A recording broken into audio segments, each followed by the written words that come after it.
Doctor साहब, क्या ज़्यादा पानी पीना हर मरीज़ के लिए फ़ायदेमंद होता है? पानी कितना पीना चाहिए ये डिपेंड करता है कि आपकी एनवायरनमेंट कैसी है। ये एनवायरनमेंट पे डिपेंड करता है। नॉर्मल आदमी अपने एनवायरनमेंट के हिसाब से पानी पी सकता है। गर्मी है तो ज़्यादा पिए, सर्दी हो तो कम पिए।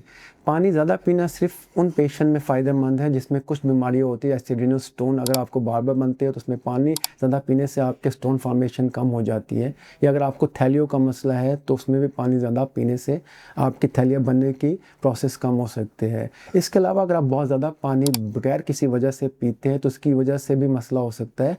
आपके जिस्म में निम्नक्यास जैसे सोडियम होता है वो डाइल्यूशन इफेक्ट की वजह से कम हो जाता है। जब सोडियम कम हो जाता है तो आपको कमज़ोरी महसूस हो सकती है, झटके लग सकते हैं, बेहोशी हो सकती है, उल्टी वगैरह आ सकती है। तो पानी अपने एनवायरनमेंट के मुताबिक आप पिए।